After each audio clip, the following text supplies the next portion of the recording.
আসসালামু আলাইকুম সুপ্রিয় শিক্ষার্থীরা, তোমরা সবাই কেমন আছো? আশা করি সবাই অনেক অনেক ভালো আছো। তোমরা যারা 2026 সালের এসএসসি ও সমমান পরীক্ষায় অংশগ্রহণ করবে, তোমাদের ইসলাম শিক্ষা বিষয়ের সংক্ষিপ্ত সিলেবাস এবং প্রশ্নের মান বণ্টন নিয়ে আজকের ভিডিওতে আলোচনা করব। শুরু করার আগে সবার কাছে ছোট্ট একটা রিকোয়েস্ট করছি, যারা এখনও আমাদের চ্যানেলটিকে সাবস্ক্রাইব করনি তারা এখনই সাবস্ক্রাইব করে ফেলো, তাহলে শিক্ষা সম্পর্কিত সকল তথ্য এবং পরামর্শ সবার আগে পেয়ে যাবে। তো শুরুতেই আমরা সংক্ষিপ্ত সিলেবাস জানার আগে দেখে নেই যে ইসলাম শিক্ষা প্রশ্ন কীরকম হবে। সো এখানে তোমরা দেখতে পাচ্ছ এসএসসি ও সমমান পরীক্ষার বিষয়ভিত্তিক নম্বর বিভাজন 2026 সালের পরীক্ষা থেকে কার্যকর। আমরা যদি পরবর্তী পৃষ্ঠায় যাই, সেই ক্ষেত্রে আমরা ইসলাম শিক্ষার মানবন্টনটা দেখতে পারবো। সেইখানে দেখতে পাচ্ছ একটা কলামে অনেকগুলো বিষয়ের নাম, অর্থাৎ অনেকগুলো বিষয়ের প্রশ্নের মান বণ্টন বা প্রশ্নের ধরন একই রকম। এখানে দেখতে পাচ্ছ ইসলাম শিক্ষার নামও রয়েছে। পরীক্ষা হবে 100 নম্বরের। 100 নম্বরের মান বণ্টন কীভাবে হবে? প্রতিটি বিষয়ের সৃজনশীল প্রশ্নের জন্য 50 নম্বর, সংক্ষিপ্ত প্রশ্নের জন্য 20 নম্বর আর বহু নির্বাচনী প্রশ্নের জন্য 30 নম্বর বরাদ্দ আছে। প্রতিটি সৃজনশীলের নম্বর 10, প্রতিটি সংক্ষিপ্ত প্রশ্নোত্তরের জন্য 2 নম্বর এবং প্রতিটি বহু নির্বাচনের জন্য 1 নম্বর। সৃজনশীল প্রশ্নগুলো কীরকম হবে?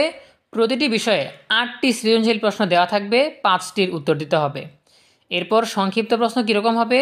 প্রতিটি বিষয়ে 15টি সংক্ষিপ্ত প্রশ্নোত্তর থাকবে, 10টির উত্তর দিতে হবে।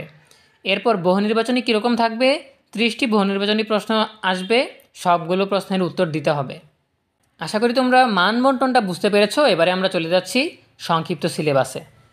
2026 সালের এসএসসি পরীক্ষার পুনর্বিন্যাসকৃত পাঠ্যসূচি, বিষয় ইসলাম শিক্ষা, বিষয় কোড 111, পূর্ণ নম্বর 100। প্রথমেই রয়েছে প্রথম অধ্যায় আকাইদ ও নৈতিক জীবন। এখান থেকে কোন কোন পাঠ পড়তে হবে?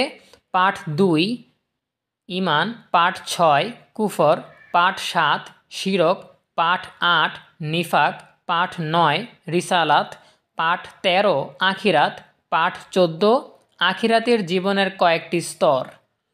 এরপরে আছে দ্বিতীয় অধ্যায় শরীয়তের উৎস।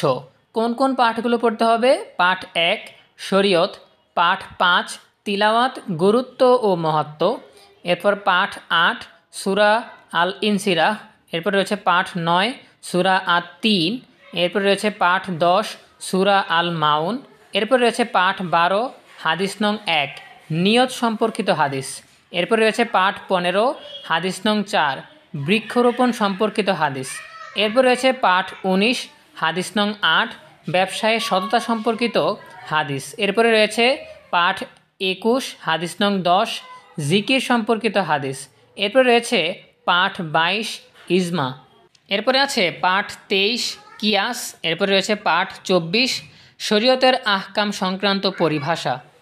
পরবর্তী অধ্যায় হচ্ছে তৃতীয় অধ্যায় ইবাদত। এখান থেকে কোন কোন পাঠ পড়তে হবে? পাঠ 2 সালাত, পাঠ 3 সাওম, পাঠ 4 জাকাত, পাঠ 6 মালিক শ্রমিক সম্পর্ক, পাঠ 7 ইলম, পাঠ 8 শিক্ষার্থীর বৈশিষ্ট্য, পাঠ 10 ছাত্র শিক্ষক সম্পর্ক, পাঠ 12 জিহাদ, পাঠ 13 জিহাদ ও সন্ত্রাসবাদ। এরপরে চতুর্থ অধ্যায় আখলাক। এখান থেকে কোন কোন পাঠ পড়তে হবে? পাঠ 2 তাকওয়া, পাঠ 3 ওয়াদা পালন, পাঠ 10 স্বদেশ প্রেম, পাঠ 15 সৎ কাজের আদেশ ও অসৎ কাজের নিষেধ, পাঠ 18 গীবত, পাঠ 22 সুদ ও ঘুষ। এরপরে আছে পঞ্চম অধ্যায় আদর্শ জীবনচরিত।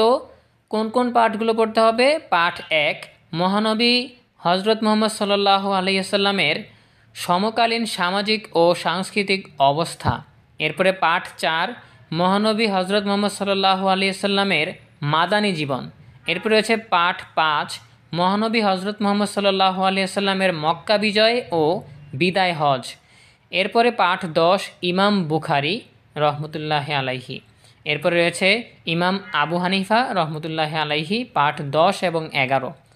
প্রিয় শিক্ষার্থীরা, এই ছিল তোমাদের ইসলাম শিক্ষা বিষয়ের প্রশ্নের ধরন এবং সংক্ষিপ্ত সিলেবাস।